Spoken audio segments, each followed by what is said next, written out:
we're going to be talking to you about some of the elements and techniques that you can use to keep your video content fresh and engaging. We will be talking about some of the technical aspect of things, but since there are lots of informative videos on this, we won't go into too much detail on that today. But if you have any questions, you can ask us in the comment section below. And in the description box, we will also be posting the links to all of the products that we'll be using today. But just so you know, we're not sponsored to promote any of it.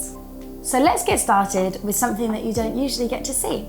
How things look from my perspective when we're shooting video content. Now, the first thing you'll notice is that we're shooting with a multi-camera setup. The reasons for this setup are twofold. Firstly, to keep the content engaging and dynamic by being able to use different angles of the same scene.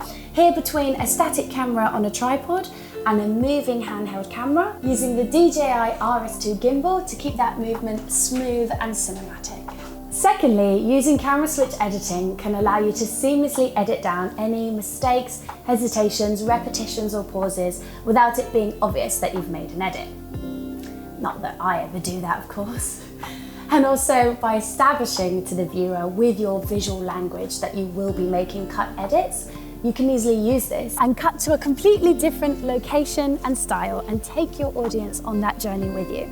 Now, the key to remember is you want your viewer to be engaged the entire way through the story, so giving them something unexpected will keep them interested to the end. Now, at this point, you might be thinking, I thought this was going to be a video about shooting on a budget. Why aren't we talking about cameras? Well, we will get to that in a moment, but I wanted to start by saying some of the best videos are always story focused, even if they are just shot on the simplest pieces of equipment. The key is to find a way to keep your story moving forward. So we thought we'd get a bit more comfortable now as we start to talk about cameras and lighting, because it's going to get a bit more technical from here. The main camera that we're going to be using today is the Blackmagic Production 4K, which is a few years old now, but that means you can pick one up for a reasonable price. It gives a beautiful film-like quality due to being able to film in 10-bit color cinema DNG RAW with a 35mm sensor. And you may have noticed today that we're filming with a cinematic aspect ratio to enhance this effect. Now, the file sizes are quite large, but recording with its SSD drive is a lot more achievable now, as you can get a 2TB drive that will work with it for under £200. Check the link below for information on that, as it's quite particular about the type of drive it will accept. You may have seen other videos where people say it isn't very ergonomic and it doesn't shoot well in low light, but this kind of well-lit scenario is exactly what it was designed for. It just isn't a run and gun camera. But with a V-mount battery and an ND filter matte box, this one is more than happy to go on an adventure.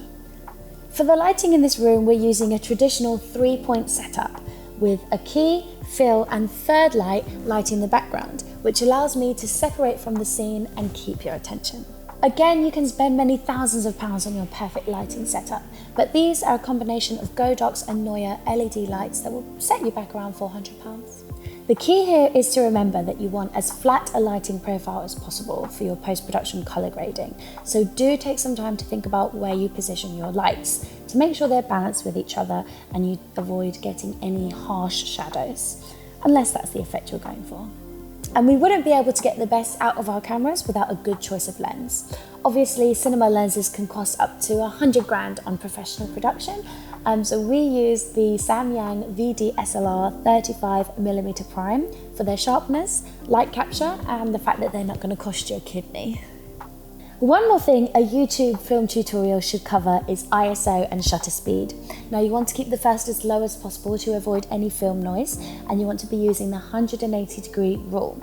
So if you're filming at 25 frames per second, for example, the shutter speed should be 1/50th of a second, and this will keep your movement smooth, unless again you're looking for that different type of effect.